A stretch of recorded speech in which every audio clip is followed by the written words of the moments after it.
In shocking news, Nvidia's game streaming service has lost Activision's and Bethesda's games. In even more shocking news, Nvidia had a streaming service. Huh?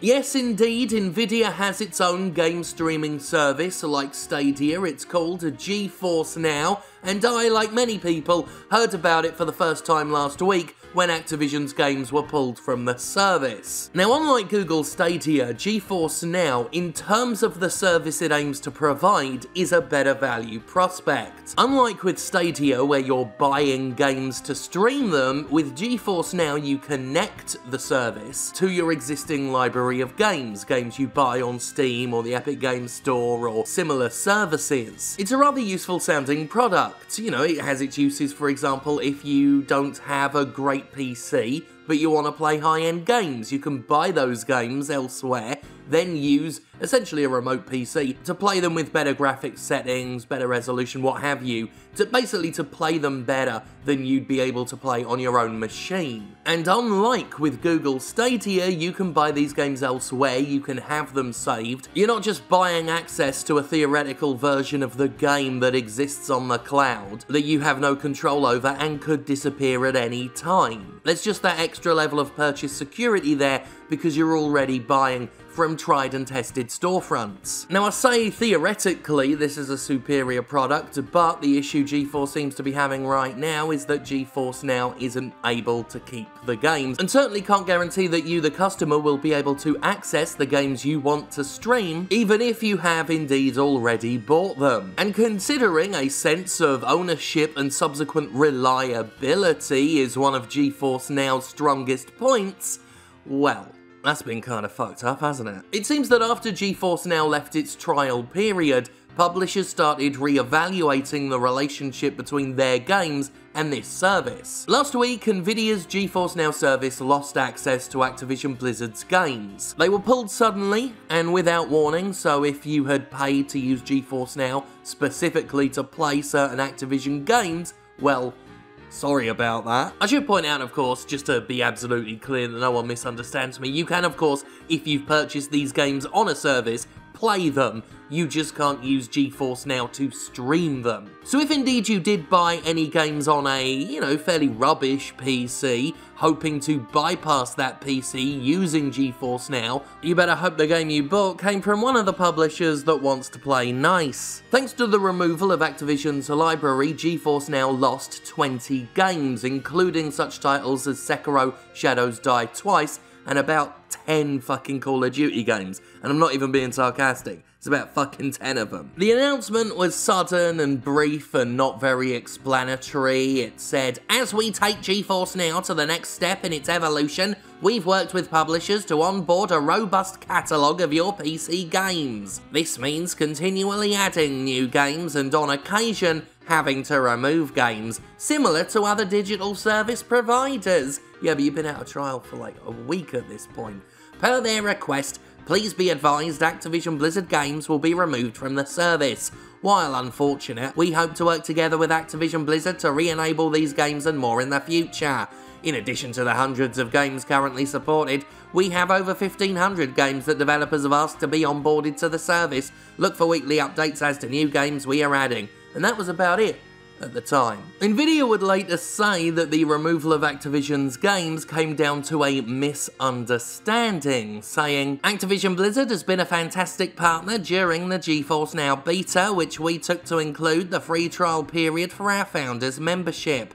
Recognising the misunderstanding, we removed their games from our service with hope we can work with them to re-enable these and more in the future. Now, according to a report on Bloomberg, this is because Activision wanted to draw up a commercial agreement between itself and Nvidia before it would allow its games on the service past the trial period. Now, this situation shines a light on how publishers are going to potentially approach streaming services going forward. Activision wanted a commercial agreement. Activision wanted some money to change hands here. A game publisher, like Activision, is not simply going to allow a service to stream their games. Even if those games have already been bought, even though the money has already changed hands, even though the publisher already made their money from the game. GeForce Now users can pay $4.99 a month for access to these games, but that's $4.99 a month that isn't going to Activision Blizzard. And a company like Activision Blizzard ain't gonna like that. Unfortunately, after the Activision Blizzard issue, Nvidia, about a week later, and very, very recently at the time of recording, had to issue another very brief and not particularly explanatory statement informing users that Bethesda's games are fucked off as well. Please be advised, most Bethesda Softworks titles will be removed from the GeForce Now service today. Wolfenstein Youngblood will remain for all members. Founders members can continue to experience the game with RTX on. Well, thank fuck you can still play Youngblood. I'm sure that's a great relief to many, many, many people who don't have good taste. I mean, I actually kind of liked Youngblood a bit. I mean, I had its problems. It was okay, but I've got no taste. On top of that, a recent blog post suggested that more removals could be coming. In the post, Nvidia says, as we approach a paid service, some publishers may choose to remove games before the trial period ends. Ultimately, they maintain control over their content and decide whether the game you purchase includes streaming on GeForce Now. Meanwhile, others will bring games back as they continue to realise GeForce Now's value. Now, this blog post really does point out a future concern with video game streaming services going forward. It's going to end up a bit like Netflix, isn't it? You know how Netflix gets titles and then they disappear? I mean, unlike with GeForce Now, you usually get quite a bit of advance warning, but one of the more recent stories was that Friends, the sitcom Friends, was disappearing from the service to go on one of these other dozens of fucking streaming television and movie services that we've got now. As a result of more and more companies wanting more and more of the aforementioned pie, streaming television and movies has become more baffling and confusing than once it was, where once before we had one or two services offering a fairly robust and comprehensive access to television shows and movies. Now we've got, well, I mean, who fucking knows what streams on what anymore? Services appear and disappear all the time, and that is basically what GeForce Now, what Nvidia, is telling people is gonna happen and trying to spin it as a positive thing. And it really isn't. It's not exactly positive that when I want to watch a movie, I've got to guess which service it's on, or go to a service where I have seen it, expecting to be able to watch it, and then I find out that it's not there anymore.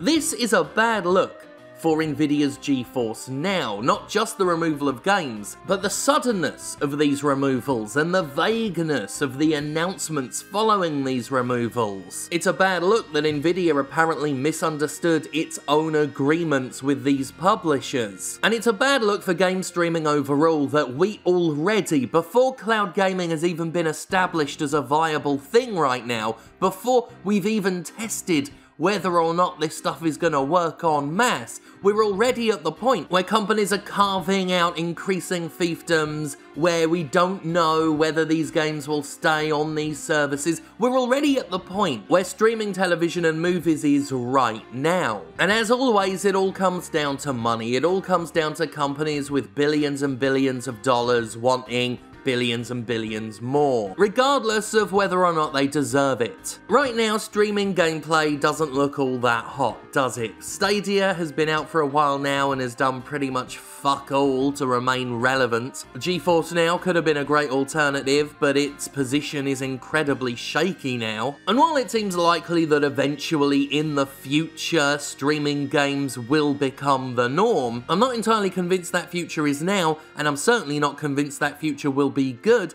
if things keep going the way they're going. Which they probably will, because the game industry is the game industry and big budget AAA publishers can't fucking help themselves. Anyway, that's the massive news. Nvidia had a streaming service. Oh, sorry, has.